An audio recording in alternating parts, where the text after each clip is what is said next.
Hello guys, already తమ్నైల్లో చూసారు కదా. Let's make makhana curry and welcome back to our YouTube channel Bhargavi రఘువు.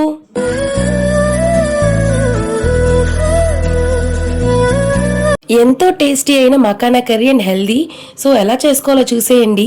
First ఒక pan పెట్టుకొని దాంట్లో 2 టేబుల్ స్పూన్ ఆఫ్ నెయ్యి వేసుకోవాలి అండ్ దాంట్లో కొంచెం జీడిపప్పులు అయితే వేసుకోవాలి. జీడిపప్పులు మీడియం ఫ్లేమ్లో వేయించుకోవాలి. అది కూడా లైట్ బ్రౌన్ కలర్ వస్తే సరిపోతుంది. ఇలా బ్రౌన్ కలర్ వచ్చేంత వరకు జీడిపప్పులు వేయించుకొని పక్కనైతే పెట్టేసుకోవాలి. నెక్స్ట్ ఈ నెయ్యిలోనే మకానాని అయితే వేయించుకోవాలి. ఒక 70 గ్రామ్స్ 80 గ్రామ్స్ అయితే సరిపోతుంది మకానా.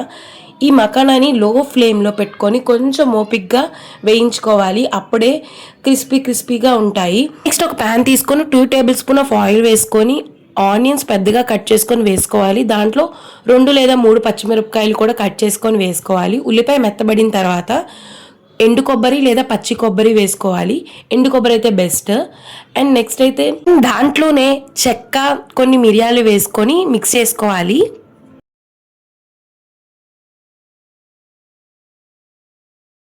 ఇలా ఉల్లిపాయలన్నీ లైట్ బ్రౌన్ కలర్ వచ్చేంత వరకు వేయించుకున్న తర్వాత దాంట్లోనే కొంచెం పెద్దగా తరుక్కున్న 4-5 టమాటోలు అయితే వేసుకోవాలి. ఇది ప్యూరీ కోసం కాబట్టి మీకు కొంచెం ఎక్కువ గ్రేవీ కావాలనుకుంటే ఎక్కువ టమాటాలు యాడ్ చేసుకోండి.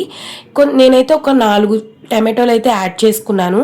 అండ్ టమాటాలు కొంచెం దగ్గర పడిన తర్వాత గసగసాలు అయితే వేసుకోవాలి. యాక్చువల్లీ టమాటాలు వేయక ముందు గసగసాలు వేయాలి, బట్ నేను టమాటాలు వేసిన తర్వాత గసగసాలు వేసాను. సో ఇవన్నీ మిక్స్ చేసుకున్న తర్వాత దీన్ని మిక్సీ పట్టుకొని పక్కనైతే పెట్టేసుకోవాలి. అంతటితో మన గ్రేవీ అయితే కంప్లీట్ అయిపోయింది. నెక్స్ట్ సేమ్ ప్యాన్లో ఒక టేబుల్ స్పూన్ ఆఫ్ ఆయిల్ వేసుకొని దాంట్లో పసుపు, గరం మసాలా, ఉప్పు, కారం, ధనియాల పొడి, జీలకర్ర పొడి ఇవన్నీ యాడ్ చేసుకొని మిక్స్ చేసుకోవాలి. అండ్ దీంట్లో కొంచెం వాటర్ అయితే యాడ్ చేసుకొని మిక్స్ చేసుకున్న తర్వాత మనం మిక్సీ వేసుకున్న టమాటో పేస్ట్ అయితే ఉంది కదా, ఈ మసాలాలని టమాటా పేస్ట్కి అంటుకునేలాగా మిక్స్ చేసుకుని దాంట్లోనే కొంచెం వాటర్ అయితే యాడ్ చేసుకోవాలి. ఇలా వాటర్ యాడ్ చేసుకున్న తర్వాత మనం మీడియం ఫ్లేమ్లో పెట్టుకొని ఒక 7 to 8 మినిట్స్ అయితే దాన్ని దగ్గర పడేంత వరకు వెయిట్ చేయాలి. సో ఇలా దగ్గర పడితే మన టెక్స్చర్ అనేది అంటే లైక్ గ్రేవీ టెక్స్చర్ అనేది వస్తుంది. అంటే ఆయిల్ పైకి తేలేంత వరకు మన గ్రేవీని యాడ్ చేసుకొని దాంట్లో ఉప్పు అయితే యాడ్ చేసుకోవాలి. నేను ఇందాక షాట్లో ఉప్పు అని చెప్పేశాను, బట్ అక్కడ ఉప్పు యాడ్ చేయలేదు కాబట్టి మళ్ళీ ఇప్పుడు ఉప్పు యాడ్ చేశాను. సో ఉప్పు యాడ్ చేసుకొని మళ్ళీ ఒకసారి మొత్తం మిక్స్ చేసుకున్న తర్వాత మనం పక్కన పెట్టుకున్న జీడిపప్పులు ఉన్నాయి కదా, వాటిని అయితే యాడ్ చేసుకోవాలి. ఇలా థిక్ గ్రేవీ టెక్స్చర్ వచ్చేంత వరకు వెయిట్ చేయాలి. సో దాంట్లో జీడిపప్పు యాడ్ చేసుకున్న తర్వాత అండ్ మకానా మనం కూడా పక్కన పెట్టుకున్నాం కదా, ఆ మకానా కూడా యాడ్ చేసుకోవాలి. ఎక్కువసేపు పొయ్యి మీద ఉంచితే మకానా అనేది మెత్తపడిపోతుంది. సో ఒక జస్ట్ 2 మినిట్స్ ఉంచి ఒకసారి మిక్స్ చేసేసి తీసేస్తే క్రిస్పీగా తింటున్నప్పుడు తగులుతూ ఉంటుంది కాబట్టి చాలా బాగుంటుంది.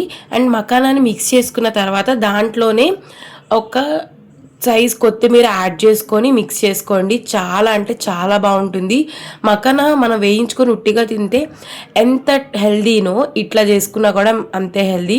చపాతీలోకి కానీ పూరీలోకి కానీ ఇట్లా చేసుకొని తింటే చాలా బాగుంటుంది.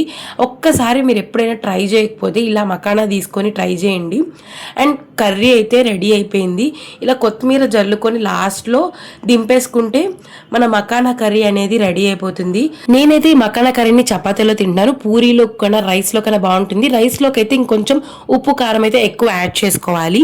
చపాతీలోకి అయితే చాలా బాగుంది. ఒక్కసారి మీరు ఇలా ట్రై చేసి మీకు ఎలా వచ్చిందో కమెంట్ చేసేయండి. అండ్ ఇంకా నా ఛానల్ని సబ్స్క్రైబ్ చేసుకోండి. బాయ్.